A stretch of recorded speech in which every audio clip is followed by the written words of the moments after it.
ચલો વિદ્યાર્થી બાળ મિત્રો, નમસ્તે. જેમ શિક્ષણ સંકુલમાં આપ સૌ વિદ્યાર્થી મિત્રોનું હાર્દિક સ્વાગત છે. આજે આપણે ધોરણ 3 કલશોર ગુજરાતી વિષય ભણીશું, જેની અંદર આપણે પાઠ 6 નો અભ્યાસ કરી રહ્યા છીએ, બતક અને અથવા પણ હંસ. તો એ પાઠ છે એનો આજે આપણે થોડોક આપણે ભણી ગયા છીએ, બરાબર. કદરૂપુ બતકડાની પણ વાત કરી હતી. ત્યારબાદ હવે પાના નંબર 93 ઉપર આપણે ગયા વિડીયોની અંદર જોયું હતું, બરાબર. તો 93 નંબરનો જે વિડીયો પેજ નંબર છે એ મેં તમને લખાવ્યું, તમારે હોમવર્કમાં લખવાનું હતું, બરાબર. કે કૃતિકાને પગમાં વાગ્યું છે તેથી રડે છે, કૃતિકાને પગમાં વાગ્યું છે એટલે રડે છે, અને તેથી અને એટલે સંયોજક છે આપણે મૂકવાનું હતું, બરાબર.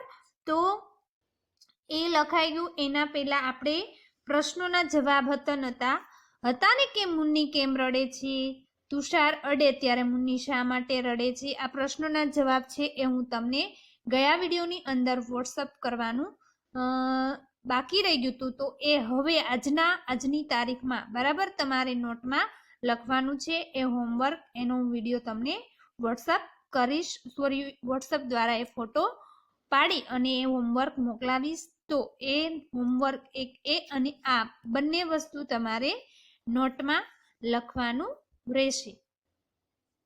આ વસ્તુ નોટમાં લખવાની જરૂર નથી, પણ આમાં લખી શકો છો, બરાબર. અને આ પણ આપણે જોઈ ગયા હતા. હવે આપણે જોશું પાના નંબર 94 ઉપર છે. પાના નંબર 94. ક્યુ બરાબર સમજાય છે, બરાબર લાગે તેની સામે સાચું કરો, અને જે બરાબર ન લાગે તો નીચે લીટી કરેલો શબ્દ બદલી અને કૌંસમાંથી બીજો વિકલ્પ મૂકવાનો છે. તો આપણને કૌંસમાં આપેલું છે કે, અને, તો પણ અને એટલે. આ 4 સંયોજક આપેલા છે, બરાબર. એના દ્વારા આપણે આ વાક્ય છે એને વ્યવસ્થિત હોય તો એમાં સામેના ચોરસમાં આપણે સાચું કરી દેવાનું છે, અને યોગ્ય ના હોય તો જે શબ્દ આપેલો છે એ આપણે સુધારવાનો છે. તો ચલો જોઈએ. કોમલ અને કરીના વાતો કરે છે, બરાબર. જો કોમલ અને કરીના અન્ય શબ્દ છે એ બંને વચ્ચે યોગ્ય છે. કોમલ અને કરીના આપણે એમ કહીએ કે તેજન અને મનન, એ આપણે વાક્ય બરાબર છે. તો આપણે અહીંયા ચોરસ બોક્સમાં સાચું કરીશું. ત્યારબાદ બીજું વાક્ય જુઓ. તને શું ભાવે, કેરી કે કેળા? આપણે એમ કહીએ ને, તને શું ભાવે છે, તને કેરી ભાવે કે કેળા? આપણે એમ કહીએ કે તને કેળા ભાવે એટલે કે કેરી ભાવે, એવું નહીં, પણ અહીંયા વાક્ય બરાબર છે એટલે આપણે સાચું કરીશું. હવે ત્રીજું વાક્ય જુઓ. કાલે સોમવાર છે અને મંગળવાર. એ શબ્દ બંધ બેસતો નથી. બીજી વસ્તુ, અહીંયા પ્રશ્નાર્થ ચિહ્ન છે એટલે પ્રશ્ન પૂછે છે કે કાલે સોમવાર છે કે મંગળવાર. સમજાય છે? આ જે અને શબ્દ છે એ બંધ બેસતો નથી, તમારા પાઠ્યપુસ્તકમાં જોજો. એટલે આપણે અને શબ્દ છે એને આપણે લીટી કરીશું અને ઉપર લખીશું કે, તો આખું વાક્ય બનશે કાલે સોમવાર છે કે મંગળવાર, બરાબર. આવી રીતે લખવાનું છે. ત્યારબાદ જુઓ ચોથું વાક્ય. થેલીમાં ખૂબ ભાર હતો અને મેં ઉચકી લીધી. જો અને મેં ઉચકી લીધી, એ વાક્ય પણ બંધ બેસતું નથી. જેમ કે થેલીમાં ખૂબ ભાર હતો અને મેં ઉચકી લીધી, એવું ના આવે. પણ શું આવે કે થેલીમાં ખૂબ ભાર હતો એટલે આપણે અહીંયા કૌંસમાં આપેલા શબ્દ છે એને આધારે વાક્યને વ્યવસ્થિત બનાવવાનું છે. તો એટલે, બરાબર. તો થેલીમાં ખૂબ ભાર હતો એટલે મેં ઉચકી લીધી. અન્ય શબ્દ છે એની ઉપર લીટી મારી અને ઉપર તમારે એટલે મૂકી દેવાનું છે. આવું પરીક્ષામાં પૂછાય તો ખાસ યાદ રાખવાનું છે. બરાબર. ત્યારબાદ પાંચમું વાક્ય જુઓ. તેણે છાલ ઉતારી તો પણ કેળું ખાવાનું શરૂ કર્યું. શું કે તેણે છાલ ઉતારી તો પણ કેળું ખાવાનું શરૂ કર્યું? એ વાક્ય તો પણ છે એ ભળતું નથી. શું કે તેણે છાલ ઉતારી અને કેળું ખાવાનું શરૂ કર્યું. બરાબર. અન્ય શબ્દ આવશે. ત્યારબાદ જુઓ, હાથ ધુઓ કે જમી લો. શું કહે છે? હાથ ધુઓ કે જમી લો. એમ ના આવે, પણ આપણે કહીએ ને હાથ ધોઈ લો અને પછી જમી લો, એટલે અહીંયા અને આવશે. હવે એક વસ્તુ ખાસ તમને પરીક્ષામાં પૂછાય છે, તો તમારે શું કરવાનું છે? વાક્યને આખું નીચે લખવાનું છે કે હાથ ધુઓ કે જમી લો. એવું પરીક્ષામાં પૂછાય તો તમારે નીચે લખી દેવાનું કે હાથ ધુઓ અને જમી લો. બરાબર. ખાલી એટલે કેન આવતું હોય, જે શબ્દ યોગ્ય હોય એ લખવાનો નહીં, પણ તમારે નીચે લખી દેવાનું પૂછાય તો. બરાબર. ત્યારબાદ જુઓ સાતમું, તે ઇનામ જીત્યો એટલે બધાએ તેને અભિનંદન આપ્યા. આ સાચું છે. બરાબર વાક્ય છે. તો આપણે અહીંયા ચોરસ બોક્સની અંદર સાચાની નિશાની કરીશું. ત્યારબાદ આઠમું છે, વરસાદ પડતો હતો તો પણ તેણે છત્રી લીધી. એ બરાબર નથી, કારણ કે વરસાદ પડતો હતો એટલે આપણે લઈ, તો પણ થોડું લેવાની હોય. બરાબર. એટલે આવશે એટલે, તો પણ આપણે કાઢી નાખીશું. ત્યારબાદ છે નવમું, શાહમૃગના પગ લાંબા હોય છે તો પણ તે ઝડપથી ચાલે છે. ના, અહીંયા એમ હોય કે શાહમૃગના પગ ટૂંકા છે તો પણ ઝડપથી ચાલે છે, એવું હોય તો વાક્ય બરાબર છે. પણ અહીંયા પગ લાંબા છે તો પણ એ ઝડપથી ચાલે છે, એ વસ્તુ ખોટી છે. તો આપણે લખીશું શાહમૃગના પગ લાંબા હોય છે એટલે તે ઝડપથી ચાલે છે. બરાબર. ત્યારબાદ જુઓ દસમું, ખૂબ વરસાદ પડતો હતો એટલે બતકડું ઝૂંપડીમાં રોકાયું. બરાબર છે ને વાક્ય? એટલે અહીંયા સંયોજક બરાબર છે, શબ્દ યોગ્ય છે, એટલે આપણે અહીંયા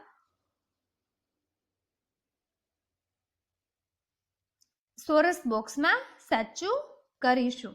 બરાબર. તો અહીંયા આજે 94 પેજ પૂરું થયું. હવે 95 નંબરના પેજ ઉપર જુઓ. જે શબ્દ બરાબર ન લાગે તે શબ્દને ચેકી નાખવાનું છે, ભૂસી નાખવાનું છે. જેમ કે જુઓ, ઉદાહરણ આપેલું છે કે હું ઘરેથી મોડી નીકળી પણ નિશાળે સમયસર પહોંચી. બરાબર. તો એવી રીતે બીજું આપણે જોઈએ, પેલું જ જોઈએ. તેણે આકાશમાં વિમાન જોયું તેથી તે ખુશ થઈ ગયો. તો આપણે અને કે અને પણ આને આપણે ભૂસી નાખીશું. તેથી શબ્દ છે યોગ્ય છે. બરાબર. બીજું છે, હંસ કન્યાએ તેને કહ્યું કે તે ખૂબ જ સુંદર દેખાય છે. તો અને, તેથી અને પણ આ શબ્દને ભૂસી નાખીશું અથવા છેકી નાખીશું. બરાબર. ત્યારબાદ છે ત્રીજું, કાળી ડોલમાં ગમે તેટલું પાણી ભરો પણ ડોલમાં પાણી રહેશે નહીં. શું કહે છે કે કાળી એટલે કે કાણાવાળી ડોલમાં તમે ગમે એટલું પાણી ભરો પણ એ પાણી ડોલમાં રહેશે નહીં. પણ એટલે આ શબ્દ યોગ્ય છે. બરાબર.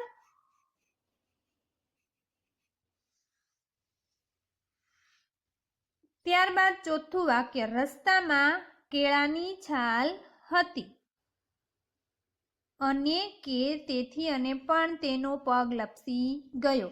તો આપણે આવશે તેથી. શું આવશે? રસ્તામાં કેળાની છાલ હતી તેથી તેનો પગ લપસી ગયો.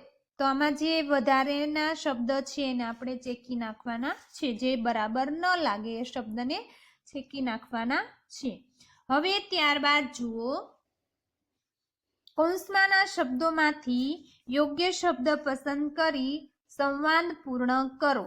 તો અહીંયા આપણને કૌંસમાં આપેલો છે, અહીંયા સંવાદ આપેલો છે, બે વ્યક્તિ મમ્મી અને રાધા, બરાબર, આ બંને વચ્ચેનો સંવાદ છે. એમાં અમુક વાક્યમાં આપણે શબ્દ છે મૂકવાના છે અને વાક્ય છે પૂર્ણ કરવાનું છે. તો અહીંયા અને, પણ, તો પણ, કે, અથવા, એટલે અને અથવા આટલા શબ્દ 6-7 શબ્દનો ઉપયોગ યોગ્ય જગ્યાએ ઉપયોગ કરી અને વાક્યને સંવાદ આખો છે આપણે પૂર્ણ કરવાનો છે. તો ચલો જોઈએ. તો મમ્મી કહે, બેટા તાવ ઉતર્યો?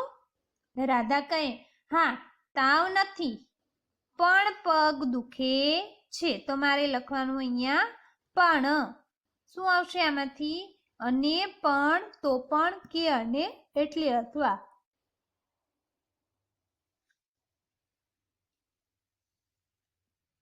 તો અહીંયા આવશે પણ.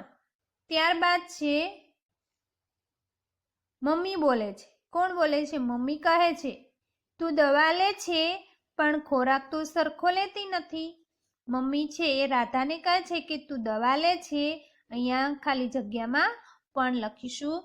ત્યારબાદ છે રાધા કહે છે કે હા મમ્મી, દવા બહુ કડવી છે, મને દવા જોડે ખાંડ આપ અથવા ગોળ આપ. અહીંયા અથવા અને કે બેમાંથી કોઈ એક લખી શકો. ખાંડ આપ કે ગોળ આપ, અથવા ખાંડ આપ અથવા ગોળ આપ, બરાબર. અહીંયા કે પણ લખીશું અને અથવા પણ લખીશું, બરાબર. પણ જલ્દી કર. મમ્મી કહે, જો બેટા ડોક્ટર અંકલ કહેતા હતા કે, અહીંયા શું આવશે? કે દવા કડવી હોય તો પણ, શું કહે છે? તો પણ લેવી તો પડે જ. આજે તું શાળાએ ન જઈશ, આરામ કર અને ઓછો ખોરાક લે. કે, તો પણ, અને, બરાબર.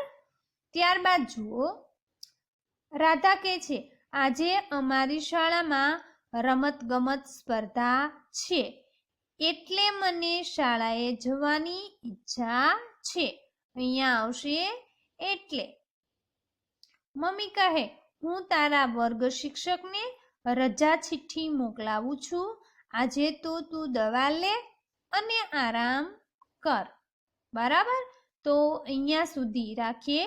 અહીંયા પાના નંબર 95 ઉપર આપણે છેલ્લો પેરેગ્રાફનું આપણે નેક્સ્ટ વિડીયોમાં જોશું. તો અહીંયા સુધી તમારે પાઠ્યપુસ્તકમાં લખી લેવાનું છે, જેથી કરી પરીક્ષામાં લખવાનું વાંચવાનું થાય તો પ્રોબ્લેમ ઊભો થાય નહીં, બરાબર.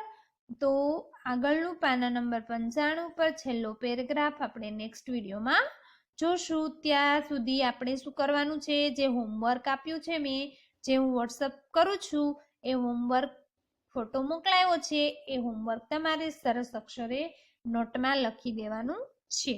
Okay, thank you.